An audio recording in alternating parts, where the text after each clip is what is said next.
Hi, this is DK Marley, the Hisfic Chickie. So much has been going on at the website. New updates, new layout, and new author services. We have some great book cover designs releasing over the next few months, so keep an eye out for those. But today, I'm thrilled to welcome special guest Verity Bright to the show. Verity is the Bookouture author of A Lesson in Murder, which released on September 14th. But guess what? There is a surprise for today's episode. Verity Bright is actually the pseudonym for a husband and wife writing partnership that has spanned a quarter of a century. Starting out writing high-end travel articles and books, they published everything from self-improvement to humor before embarking on their first historical mystery.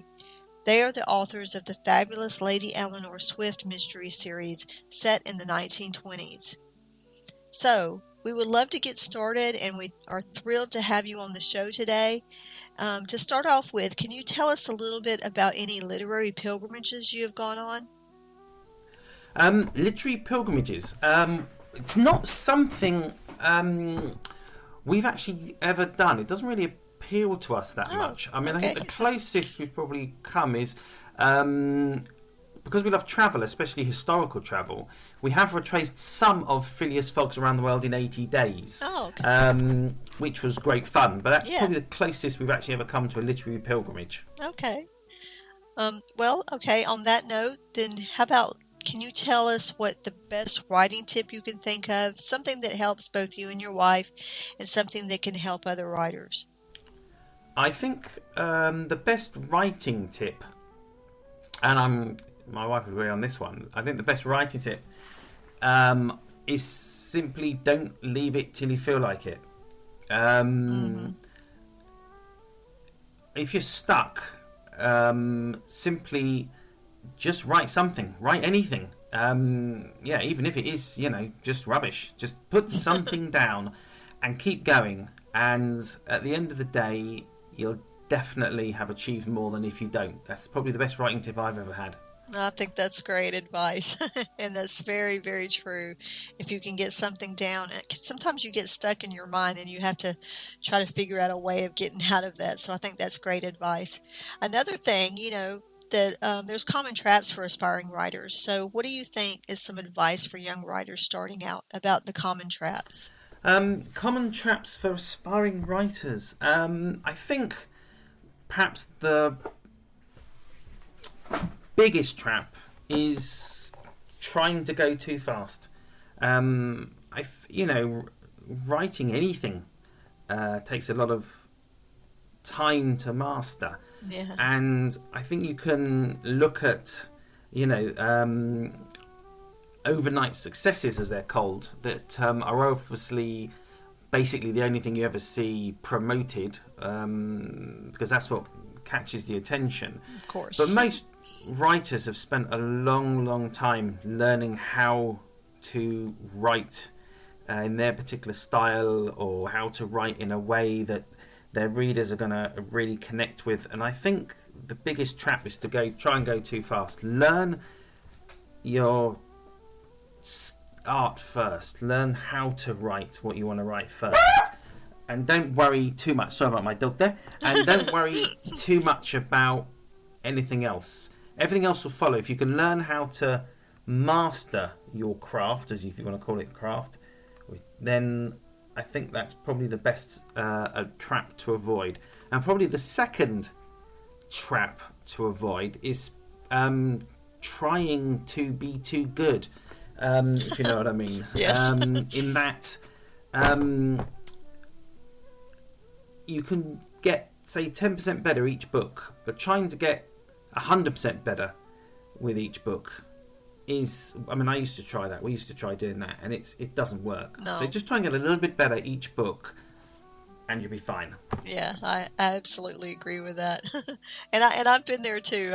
I was definitely in both of those traps starting out, and sometimes I still am, unfortunately. Well, let me ask you this, since we're talking about young writers. What is something that you would tell your younger writing self, maybe you and your wife together, what's something that you would tell yourselves when you first started out, if you could go back and tell yourself anything? Well, to start with, I'm not sure my younger self would listen to anything I had to tell it. Right. But assuming that my younger self would actually listen, I'd probably tell my younger self to relax. Just to take your time, enjoy yourself, don't get overwhelmed, take it one step at a time, and I think that's the best advice I could give my younger self, really. Just to take your time, let things develop as they do, and then you'll see opportunities, and you'll see what it is you should be writing, I think. Yeah. So give yourself some time. That's really good advice. I think we all probably would love to take that kind of advice. So let's move on to this next question, because we would love to know what, if you're friends with other authors, what are some authors friends that you have, and how do you think they help you become a better writer? Well, obviously, we're friends with quite a lot of other authors in our genre that we write in. Obviously, historical mysteries. Some people call them cozy mysteries, but we're certainly friends with a lot of people in that, and also people outside, because we read very widely, which I think is a very good idea, whatever genre you write in. So we also are very interested in, we've got friends in historical and historical romance, sort of like related genres, as it were. Right. People like Elizabeth Bailey, Lynn Morrison, all sorts of people who write fantastic stuff that we love. If I read something we really like, then I'm going to contact that author and at least tell them how much I like their book. And usually, awesome. Authors are very friendly, most of them, and it's very easy to strike up become friends after that. Yes. And I mean, all of them help us become better writers, just by chatting to them, by reading their books, sharing advice and tips. I'd say, get to know other writers as soon as you can. Yeah. And it'll make you a better writer. Oh yeah, absolutely. I totally agree with that. Built some great friendships over the years in this particular genre, so I completely understand your line of reasoning there. Well, can you give us, since you said something about whenever you read a good book and you always go to the author and tell them how much you really like it, can you give us a little slice of a review of one of your favorite books from one of your author friends? We would love to hear. Okay. Favorite book by one of my author friends. There's so many. Let's see. Benedict Brown. He writes a fabulous 1920s historical mystery series. And the first in the series, which is really fabulous, is Murder at the Spring Ball. That's Benedict Brown. I love that series, and I particularly love the first book in that it introduces the two main characters. The first main character is a 16-year-old boy who he's kind of seen as the sort of relative or cousin you don't really mention that much. He's sort of seen as a little bit simple, really, by most of the other family in the book, and nobody really expects very much of him. And then, of course, the secondary character is actually his grandfather, who's a retired policeman, who, at the death of his wife, basically sort of retired from all life, became a bit of a recluse, and then suddenly, at his 80th, I think it is, his 80th birthday, just before his 80th birthday, his grandfather decides that he's going to come back out, and he's going to live life large. So he arranges this massive spring ball at this huge stately home that he owns, and of course, what tends to happen, as they do in these books, is there's a murder. Not giving too much away, during the spring ball. And the really wonderful thing about the book is what happens is that this ex-policeman then takes his grandson under his wing and kind of during the book teaches his grandson what he knows about detection, and together they solve the crime. And apart from the wonderful 1920s details and the sort of the golden age crime feel to the book, it's this lovely relationship between the grandfather and the grandson that really makes the book stand out. So I'd recommend anybody reading that one. Oh, thank you very much for that recommendation. That was Benedict Brown. So we will all be definitely adding that to our list. Thanks for that recommendation. Well, we're going to switch up a little bit now, and we're going to go to this next question. How did publishing your first book change your process of writing, or did it change your process of writing? We would love to know that. It actually changed our writing process a lot. Okay. I'd say there was two stages. We used to self-publish all of our books, and when you start publishing your books, I do, anyway, we do, you get very self-conscious about them, if you know what I mean. I mean, when you're sitting writing them and you haven't published anything, you want the writing to be as good as possible. But when you actually start publishing out in the world and you start getting reviewers complaining about punctuation and grammar and historical errors and stuff, it really makes you go back and look at the whole process once you've actually written the book, as it were. You know, the first draft, as to the other layer that you really want to get right, which is to actually present a really, really professional finished product. And when we actually then went from being self-published to published, our writing process changed again, because the publishers we're at the moment are fantastic publishers. They've got a very, very comprehensive internal editing process. So we went from our own editing process to having to get the complete hang of the publishing house's own internal process, and that took a lot of getting used to. But I'd say, I'd say it's made us better writers, actually. So both of those are good, but both of them took a lot of getting used to. Oh, that's great advice for anybody, trying to decide between self-publishing and publishing. We really appreciate you sharing that information. Well, can you tell us, in all of this process, what do you think is the best money you've ever spent as a writer, for you and your wife? What do you think is the best money together y'all have spent as writers? I'm not sure I can answer the question. I'm not sure there's a best money I've ever spent as a writer. We spent as a writer.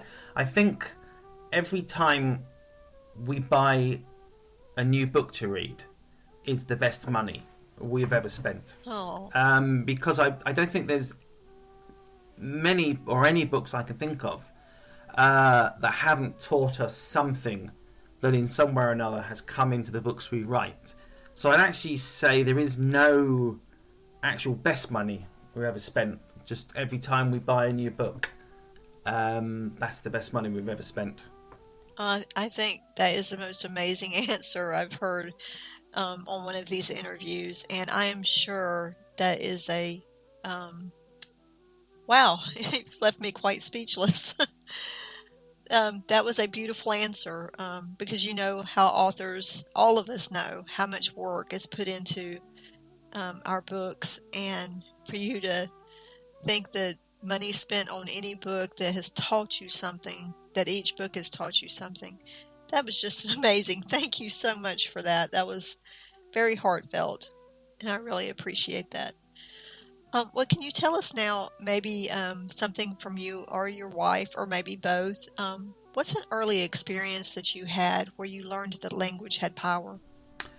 I actually started writing many years ago, and with my wife, we've always pretty well written everything together. The only exception is when I did a lot of freelance writing, copywriting. Sales pages, marketing, that type of thing. And that really taught me language has power, because there's a misconception that you can get people to buy something they don't want. That isn't really true. You can get people to buy something they want, but they simply haven't got around to buying, or there's objections to them buying it, whatever it is. Basically, the power of language to persuade people. I learned that in my time as a copywriter, and I think that it's been very useful turning to historical fiction, to fiction, because really you're trying to persuade the reader. There's not that much difference. You're trying to persuade the reader to enter your world and believe in what you're writing. So I think that taught me the power of language. Wow, that's very good advice, and thank you for sharing that experience with us. Well, let's switch over to about marketing. I know you said that you both are with Bookouture, of course, and I'm sure they have a marketing plan, but we all know that whether you're traditionally published or self-published, there's still an aspect of marketing that an author has to do themselves. So what do you think is the best way to market your books? I think today there's no real answer to the question. The best way to market our books is the best way at the moment. What I'm trying to say is that we used to self-publish, and we know a lot of authors who self-publish, and they use Facebook ads or Amazon ads or things like BookBub. Everything works, but the best thing changes a lot. So I couldn't really say, and also it depends what genre you're in, what you write. I mean, some genres, Facebook ads work much better than Amazon ads, and the other way around. There's a lot of variety of results depending on what you write. But I mean, obviously, it might sound a little bit trite, but the best way to market your books is to actually get them published. When they're sitting on your computer or wherever you've got them and they're not published, then they're not marketing at all. Right. So I'd get them published. And not to forget also, we were talking about authors, knowing other authors. Getting together with other authors and marketing your books together through shared promotions and stuff is very powerful. So I don't think there is a best way to market our books. We do a combination. But I definitely remember get together with other authors and do joint promotions and stuff. That's a very powerful way to market books. Yes, it is. It is definitely. And the author community, especially in the historical fiction genre, is very tight. I've learned that through the years, and how you can help one another and support one another. I think that's a great way to market books. Well, let's talk a little bit about your book. What kind of research did you do, and how long do you usually spend researching before beginning a book? Now, yes, research is a big problem in, I think, if you do historical books, write historical books, historical fiction. It can be a massive time suck. You can spend so long researching your subject that you actually never get around to writing it. Right. So the way we avoid that is we set a time limit. We say, okay, we're going to research this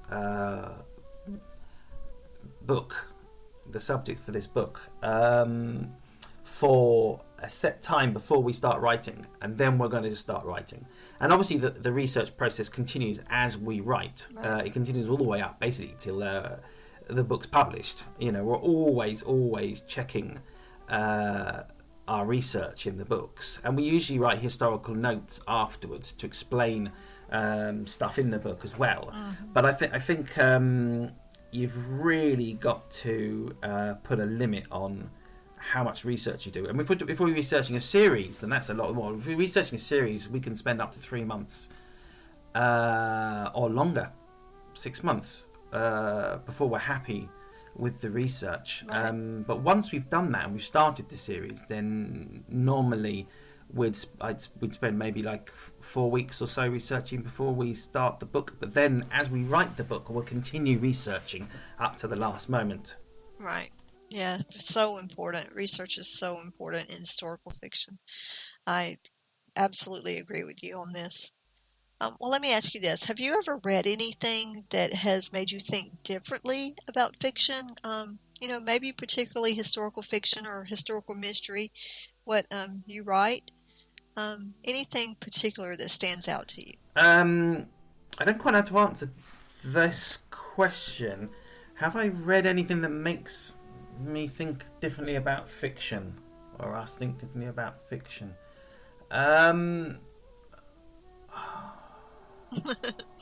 I've never really thought that much about fiction as a thing, really. Perhaps the only way I could answer it is to say the only thing I've really have thought about fiction is there's sometimes I see a lot of debate about people saying, "Oh, you shouldn't write this, or you shouldn't write that, or maybe that shouldn't have been written, or maybe it was wrong of the author to write that character in that particular way." Right. And I think that what I think about fiction is that fiction is fiction. It's not real life. Right. If you write a character, it doesn't mean that you're making a judgment about real life, if you know what I mean. Yes. If I can put it easily, my family's French. If we have a French character in our book who turns out to be a thief, you're not making a value judgment about French people. Right. It's a character in a fiction book, and it is fiction. And I think, for me, that's perhaps the best way to answer that question, is that I haven't read anything that makes me think differently. Fiction is fiction. It's not real life. Oh, thank you so much for saying that, which kind of leads right into the next question, because a lot of people have different ideas about writing about historical figures, about the ethics about writing about historical figures. So that kind of leads right into this. What do you think are the ethics of writing about historical figures? Sorry. And since you've brought that up, this fiction is fiction. So what are your thoughts on that? We, in our books, don't write about actual historical figures. We do very occasionally put in a small, a small cameo role for an actual historical fiction. Right. A real person from history. Mm-hmm. We have included people like Nancy Astor, but they are very cameo roles, just really for fun, right. More than anything else. But I think if you're writing about people who are actually real people from history, then you do have you really need to make sure that you're as even-handed as you can be. But then again, going back to my answer to the last question, if there are historical characters who died, some time ago, and you make it clear that this is a fiction book, it's not a factual book, right? Then I think it's no problem to have some leeway with the truth, because the truth is very difficult anyway. I actually studied history, and I love history, but I do remember my English professor saying there's nothing that is written that is factual. Everything is an opinion, and pretty much everything, especially the further you're back in history, perhaps, I think it's probably true today, is written by the winners. Yes. So even, books that are supposedly factual biographies of historical characters have some fiction in them. Mm-hmm. So I think if you're writing what you're telling the reader is a historically accurate, factual an account of someone's life, then you really, really need to make sure that you believe what you're putting is true. If you're writing about a historical character in a fiction book, as long as you make it absolutely clear that it's not true, it's a fictional representation of this character, then I think you're fine. Do what you want. Right. Yeah. I absolutely agree with you on this. And this has been a point of contention with a lot of historical authors and debates that go back and forth on different Facebook groups. I've seen it all about whether or not, we're, like you said, we're not writing nonfiction books, we're writing fiction books. And so there is a little bit of leeway there. I agree keeping the facts as the facts, but what are the facts in history? Absolutely. Well, let's continue on with telling us about your book. We would love to know if you read your book reviews and how you deal with the good reviews and with the bad reviews. The dreaded book reviews. Yes. I actually read most of our book reviews purely to get feedback, to find out what people are thinking, so I can see what we could improve. There is a caveat to that, in that people who leave reviews aren't normal readers. They're not your normal reader. They are the exception. So that's something worth remembering. If you're ever reading your reviews, they are not the opinions of your readers. They're the opinions of a small subsection of your readers. So I don't actually have a problem with bad reviews. I don't have a problem with good reviews either, actually, but most people don't have a problem with good reviews. But it's true, I do have a problem with good reviews, but I'll deal with the bad ones first. The bad reviews are either accurate and you read it and you go, yeah, they're right. I could have done that better, or I left that. I didn't really tidy up that loose end in the plot. In which case it's very good, because you can then go and improve that in the next book. Right. Or they're simply that somebody wanted to say something and they happened to choose your book to say it. I can't remember who said it. It was a very excellent quote, that most book reviews are actually people writing something they wanted to say before they read your book anyway, and they're just using your book as an excuse to say it. And basically just ignore those. It doesn't really make any difference. But good reviews, strangely, I do have a problem with, because 5-star reviews, for instance, you can't learn a lot from them. That's the problem. If too many people just praise what you do, there's very little way to learn how to do something better. And you could say that a lot of good reviews show that you should just carry on what you're doing, but the problem is people aren't terribly good. Readers especially aren't terribly good at knowing what they want. So you could then write exactly the same thing in the next book and they don't like it. And you're flummoxed. You don't really know why.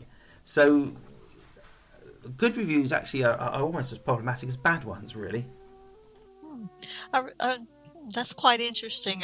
I'm really going to think about this answer, because since I do editorial reviews for my company, the Historical Fiction Company, we do editorial book reviews.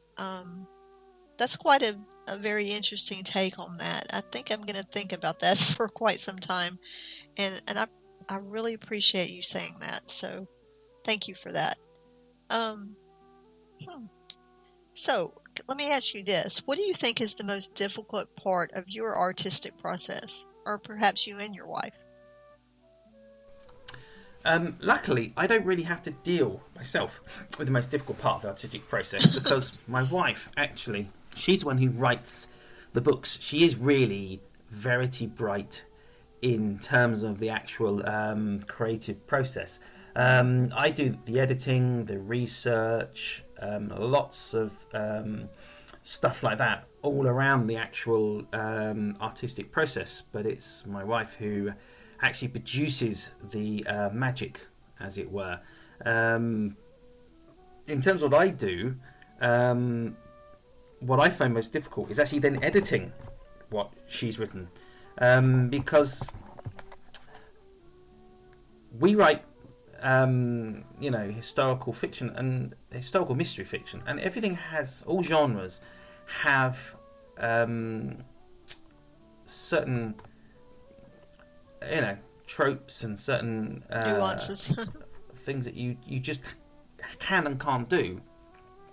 And I love what my wife writes, but I know sometimes that the readers aren't going to respond to it in quite the same way. So actually editing what my wife's written is actually probably the hardest part of the artistic process for me.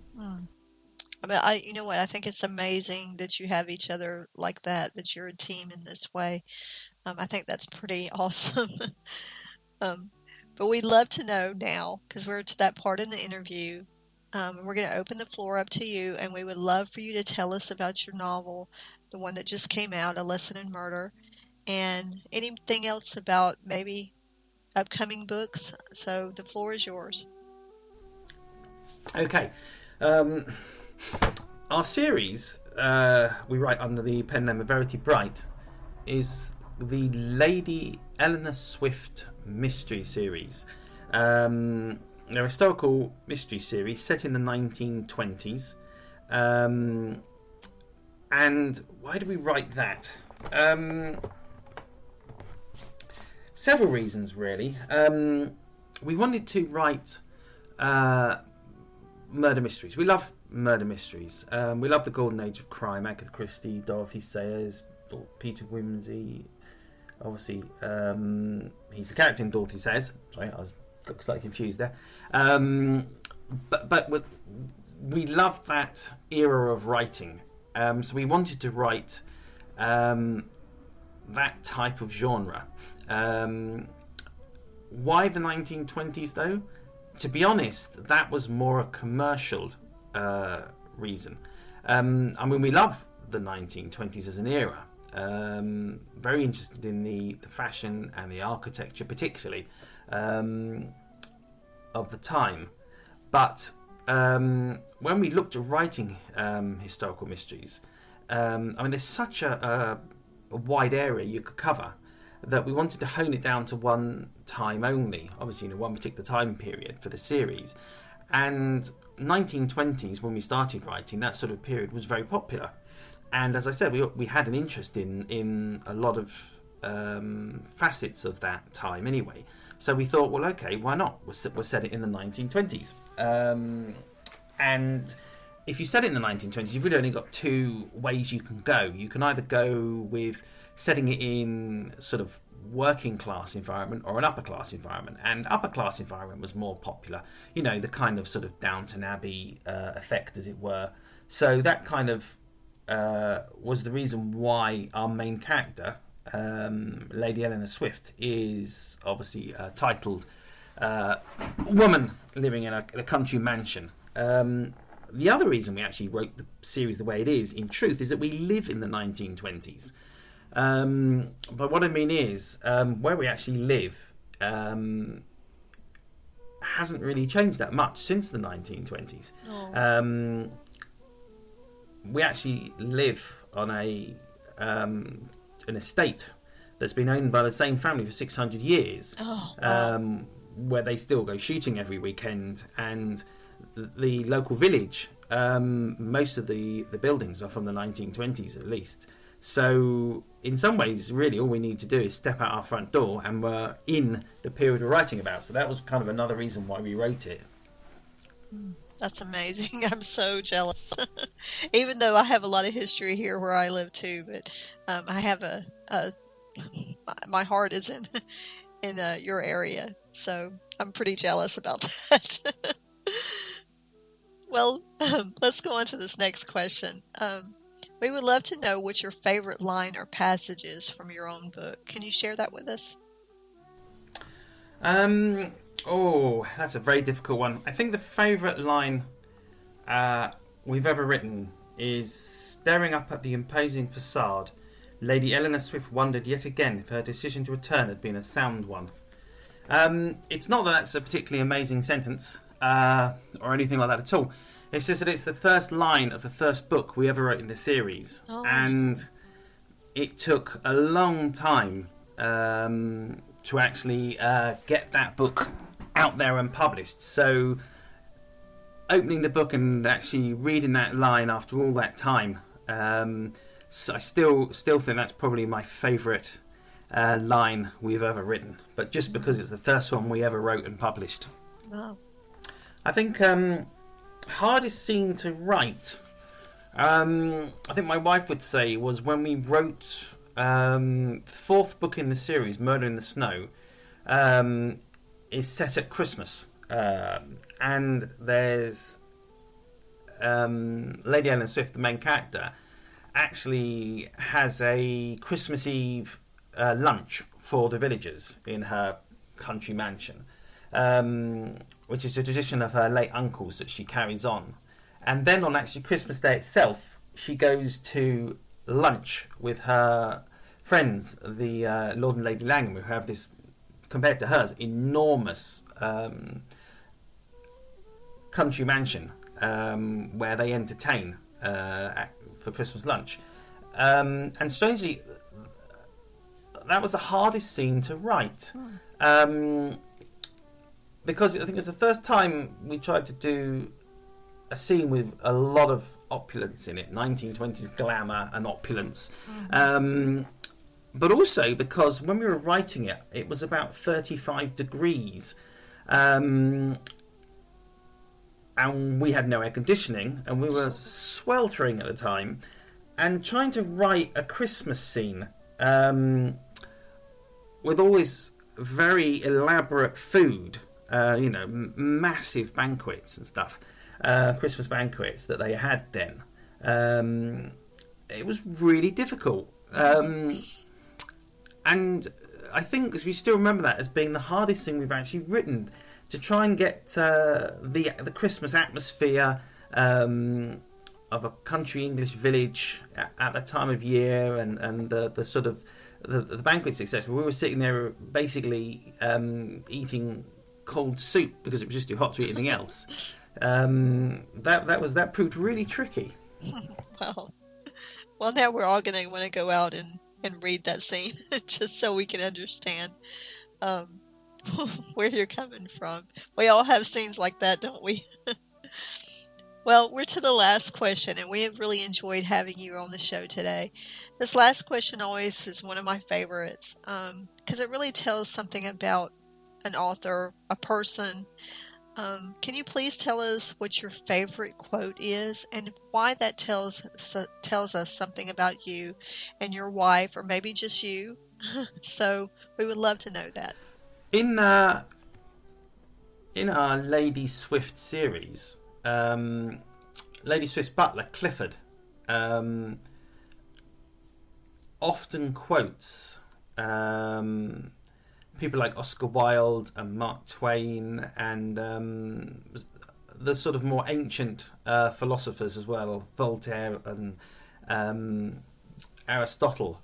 And there's a quote from Oscar Wilde that Clifford, the butler, actually uses in the very first book, actually, A Very English Murder in this series, which is, "Murder is always a mistake. One should never do anything that one cannot talk about after dinner," which is an Oscar Wilde quote. And I think that's probably one of my favourite quote from the series. But it doesn't actually tell you anything about me or us as writers. But I think the other quote that Clifford the butler also comes out with for Lady Eleanor Swift. Lady Swift is not sure what to wear. Her sort of would-be boyfriend is turning up to take her out for the first time, and she's lived most of her life abroad. She hasn't lived in Edwardian England at all. She's really got no idea about the etiquette or how to dress or anything. So she's struggling with all of this, and her butler Clifford puts in one of her dress shoes that she discovers a little note, and it's just a quote from Oscar Wilde, and it says, "Be yourself, everyone else is taken." And I think that's my favourite quote. Whenever we write, I think that, obviously every writer reads and absorbs all the other writers, and it comes out in your writing. But then I think you need to be yourself. You need to find your own voice, and you need to write in your own way, and everything else will come from that. So I think that's probably my favourite quote. Yes, I wholeheartedly agree. You must be yourself, or else you won't be true to yourself. So thank you very much for sharing that. Thank you so much for being on the show today, and please send our appreciation to your wife. We are all looking forward to reading your book, A Lesson in Murder, which is out now and available on Amazon, Bookouture, and on my website Bookshop at the Historical Fiction Company. Just look for the Bookouture featured page on the website. For all you historical mystery fans out there, I thought I'd share the book blurb for Verity Wright's book, A Lesson in Murder. Here it goes. When Lady Swift is invited to her old school, she walks through familiar classrooms, finds her favorite books in the library, and surely that's not a body. Time for a lesson in murder. Autumn 1921. Lady Eleanor Swift is invited to her old school, St. Mary's, as a guest speaker. Her favorite teacher, Mrs. Wadsworth, has asked that Eleanor talk about her intrepid travels around the globe, traveling the Silk Road by bicycle, crossing the Himalayas, and even befriending the Maharaja of India. But in the circumstances, perhaps it would have been a good idea to talk about her career as a daring detective.